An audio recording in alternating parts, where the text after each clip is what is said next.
Amanahum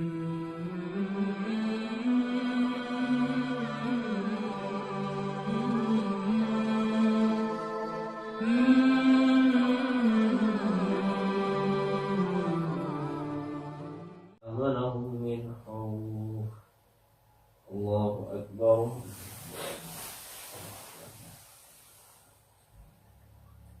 Allahu liman hamidah. Allahu Akbar. Assalamualaikum warahmatullahi wabarakatuh. Waalaikumsalam warahmatullahi wabarakatuh. Alhamdulillah wassalatu wassalamu ala Rasulillah sayyidina wa habibina Muhammad bin Abdullah wala haula wala quwata illa billah, amma ba'd. Para jemaah yang sangat saya hormati, musholla An-Nuhlukan, alhamdulillah kita masih diberikan keistiqomahan oleh Allah Subhanahu wa taala. Di dalam Al-Quran ditegaskan bahwa Bismillahirrahmanirrahim, wal asri innal insana lafi khusr. Allah sangat tegas sekali bahwa manusia itu dalam keadaan rugi. Kalau di dalam salah satu ungkapan ulama penyair mengatakan Abdul Musyir mengufusi, bahwa manusia itu dalam keadaan rugi dan identik melakukan kedaliman. Lalu di dalam Al-Quran ini dikecualikan semua manusia merugi kecuali illalladzina amanu wa amilus shalihat, kecuali orang-orang yang beriman dan beramal soleh, berbuat kebaikan. Ingat, yang dipertamakan dan diutamakan diungkap adalah orang-orang yang beriman baru melakukan kebaikan. Kadang kan ada yang mempertanyakan bagaimana melakukan kebaikan tapi tidak dilandasi keimanan. Kata keimanan di sini menjadi pokok dan fondasi dasar bagi kita untuk melakukan kebaikan. Kalau kita hanya melakukan kebaikan tapi tidak dilandaskan oleh keimanan, maka disitulah letak kekeliruan kita.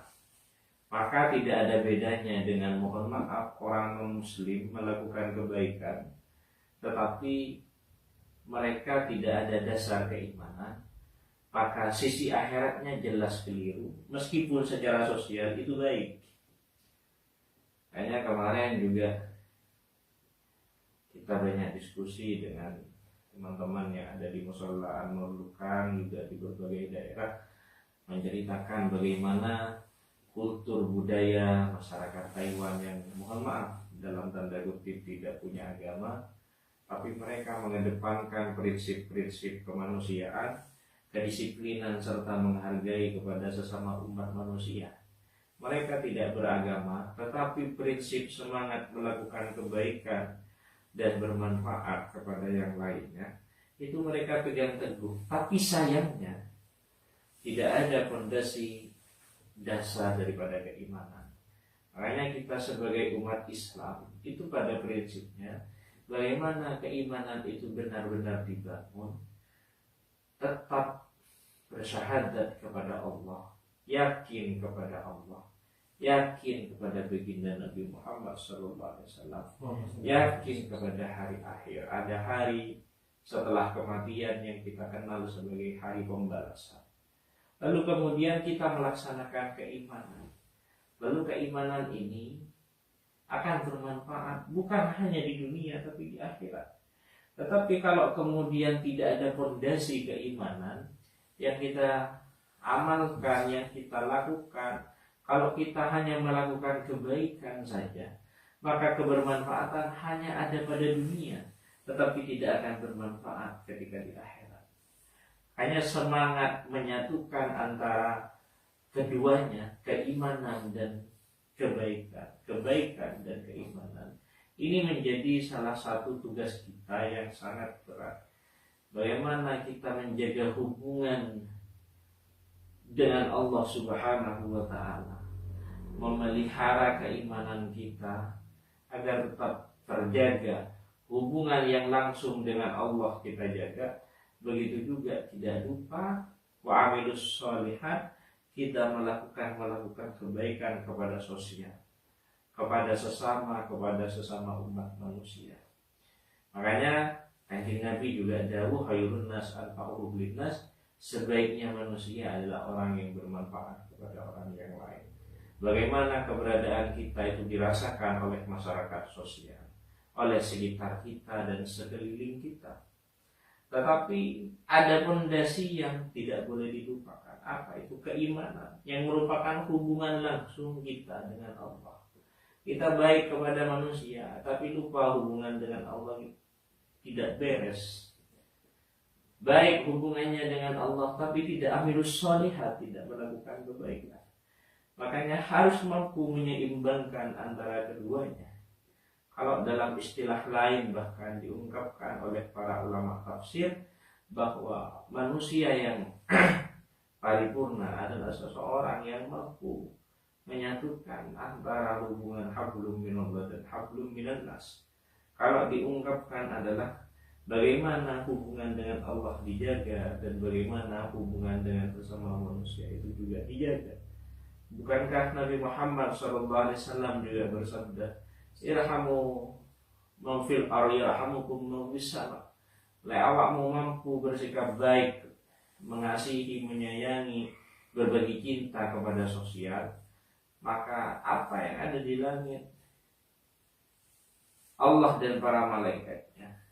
Maksud hadis di sini bukan berarti Allah ada di langit, tetapi pada intinya Allah dan para malaikatnya akan juga terus akan menyayangi dan mengasihi kita. Artinya keduanya harus kita jaga, tapi dengan catatan ada fondasi aman beriman kepada Allah Subhanahu wa taala.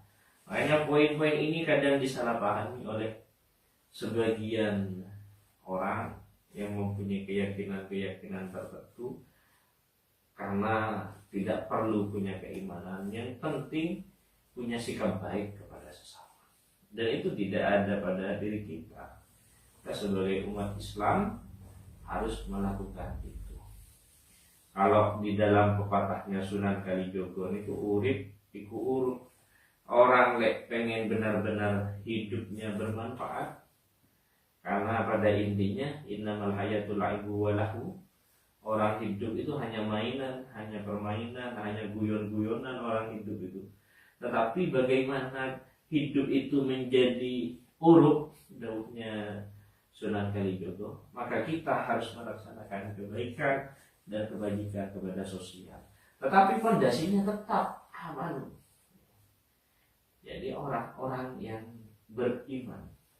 Dan bagaimana kita bisa mengamalkan Al-Quran secara utuh? Hudal lil muttaqin alladzina yu'minuna bil ghaib. Ketika kita mampu mengamalkan Al-Quran secara utuh, maka kita harus beriman kepada hal yang gaib, sebagaimana saya tegaskan kemarin. Napa hal yang gaib? Yang pertama adalah Allah Subhanahu wa taala dan para rasulnya serta malaikat, dan tidak lupa hari akhir. Nah, ketika kita menjadi orang yang beriman kepada Allah dan Rasulnya, kebaikan yang kita lakukan akan bermanfaat. Kita mengasihi sosial, berbagi cinta kepada sosial akan bermanfaat dan dinilai ibadah di sisi Allah Subhanahu wa taala. Dan ini yang sangat penting kita amalkan. Dan ketika itu semua kita lakukan, ini merupakan salah satu upaya bagaimana kita juga mengamalkan Al-Quran yang mampu menyatukan antara hubungan kita dengan Allah dan mampu menjaga hubungan kita dengan sesama umat manusia.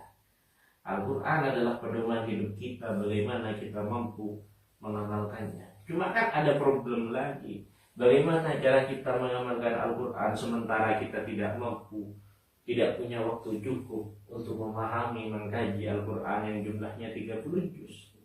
Ada persoalan lagi. Makanya kalau di dalam ayat la ya'ti Allah wa ati'ur Rasul, ikutilah Allah, ikutilah para rasul, ikutilah Rasul. Kita tidak punya waktu, ilmu kita pas-pasan, kemampuan kita pas-pasan. Bagaimana cara kita mengikuti Al-Quran, mengikuti Rasul? yang mana Rasulullah adalah Al-Quran berjalan. Kalau ungkapan Sayyidatuna Aisyah, kana khuluqun Nabi Al-Quran. Bagaimana kita mau mengikuti Al-Quran, mengikuti kanjeng Nabi berarti mengikuti Al-Quran, karena kanjeng Nabi adalah Al-Quran berjalan. Bagaimana? Maka ada solusi lagi. Bagaimana ketika di dalam surat Al-Fatihah, ihdinas siratal mustaqim, ya Allah berikanlah kami hidayah untuk mengikuti jalan yang benar, jalan yang lurus. Siapa itu siratal ladzina an'amta 'alaihim ghairil maghdubi 'alaihim waladdallin? Jalan-jalan atau sebuah jalan, sebuah sebuah arahan, sebuah jalan yang memang dijalankan oleh para minal anbiya wasuhada wasalihin wa hasuna ulaika rafiqa. Jalan-jalan orang yang sebuah jalan yang dilalui oleh para nabi, para sahabat, tabi'in, para ulama yang ghairil maghdubi alaihim, yang tersambung terus dengan baginda Nabi. Intinya bagaimana kita mengikuti Al-Quran? Maka jawabannya adalah bagaimana kita mengikuti kanjeng Nabi, yang mana kanjeng Nabi adalah Al-Quran berjalan? Maka jawabannya kita mengikuti orang-orang soleh, para ulama, para wali-walinya Allah yang semuanya tersambung dengan baginda Nabi Muhammad SAW. Kan ada orang yang katanya mengaku mengikuti Nabi Muhammad SAW. Caranya bagaimana mengikuti kanjeng Nabi? Kita mau mengkaji Al-Quran karena Nabi adalah Al-Quran berjalan. Kita mau mengkaji hadis Nabi, waktu kita juga terbatas.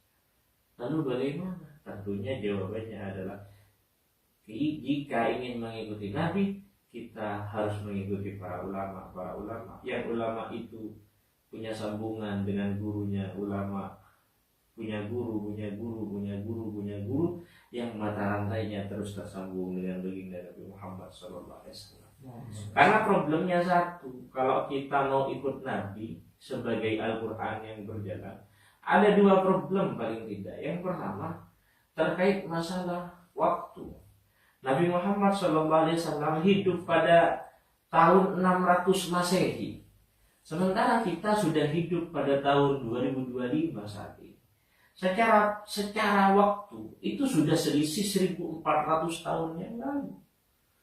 Secara masa sudah sangat berbeda dan sangat jauh dengan kita. Itu secara masa. Secara tempat, kita hidup di Indonesia, kita hidup di Taiwan. Kanjeng Nabi hidup di Mekah dan Madinah. Secara tempat sudah sangat berbeda. Kita mau ke Mekah ke Madinah membutuhkan perjalanan berjam-jam jika menggunakan pesawat. Dan itu sudah hal yang sudah berbeda dengan kita. Lalu bagaimana kita mau mengikuti Nabi? Maka jalannya adalah bagaimana kita mengikuti al-ulama warasatul anbiya, mengikuti para guru kita, para ulama-ulama kita, para kiai-kiai kita yang sangat keilmuan dan sangat haliyah sikap setiap harinya itu tersambung dengan baginda Nabi Muhammad SAW. Makanya poin kajian pada kali ini, bagaimana kita menjadi sosok yang bermanfaat, orang yang beriman dan bermanfaat. Bagaimana cara kita melakukan kebaikan, mengikuti kanjeng Nabi yang beliau mampu menyatukan antara keimanan dan menyatukan berbuat baik kepada sosial. Harus kita mampu mengikuti jejak langkah beliau. Caranya bagaimana? Caranya mengikuti para ulama-ulama kita yang sudah memberikan contoh untuk yang mana para beliau tersambung secara rohaninya dengan baginda Nabi dan mengikuti jejak langkah Nabi. Beliau mengikuti para gurunya yang tersambung dengan baginda Nabi. Perlunya kita mengikuti para ulama. Ada persoalan, saya jauh dari para ulama, saya posisi ada di Taiwan, saya ada di perantauan jauh dengan para ulama. Banyak akses yang bisa kita lakukan. Selain kita mengkaji ngaos dengan para beliau-beliau, dengan fasilitas YouTube dan lain sebagainya yang ada pada zaman sekarang, kita juga bisa menyambung rohani kita dengan pemberian, dengan menghadiahkan pembacaan Fatihah kepada para beliau-beliau. Kita bisa membaca biografi sejarah para ulama-ulama Indonesia, para guru-guru kita yang banyak memberikan contoh bagaimana dalam bersikap, berbuat baik kepada sosial, di dalam beribadah, perjalanan spiritual para beliau-beliau. Itu yang bisa kita lakukan. Sehingga di titik itulah kita bisa mengamalkan dan bisa mengikuti jejak langkah baginda Nabi dengan cara mengikuti para ulama. Hanya ini yang hanya dimiliki oleh kita sebagai umat muslim yang ada di Indonesia, dan itu dicontohkan oleh Nahdlatul Ulama.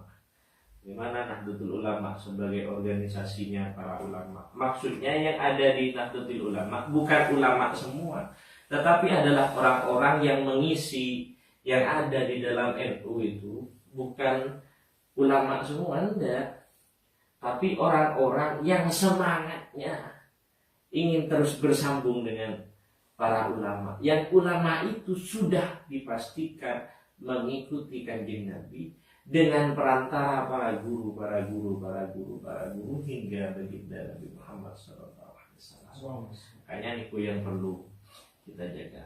Tidak rasional ketika kemudian ada di sekeliling kita mengatakan saya mengikuti Nabi, tidak mengikuti ulama. Secara jarak sudah tidak rasional, secara waktu dan tempat sudah tidak rasional. Makanya cara terampuh adalah bagaimana kita mengikuti ulama yang tersambung dengan baginda Nabi Muhammad SAW.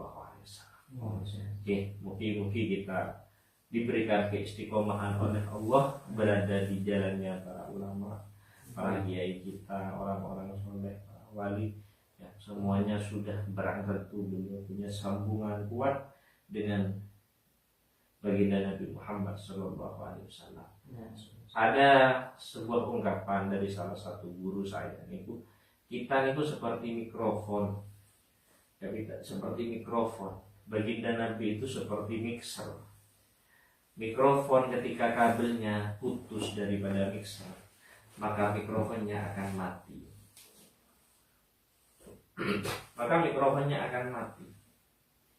Tapi ketika kabelnya tersambung dengan rapi, maka mikrofon akan hidup jika kabelnya tersambung rapi dengan mixer. Nabi Muhammad diibaratkan sebagai mixer, kita diibaratkan sebagai mikrofon. Kalau mikrofonnya ingin hidup, maka sambungan kabelnya harus baik dan bagus. Tetapi kalau tidak bagus sambungannya, maka mikrofonnya akan mati. Begitu juga hati kita, perilaku kita yang setiap hari kita menjalankan kehidupan.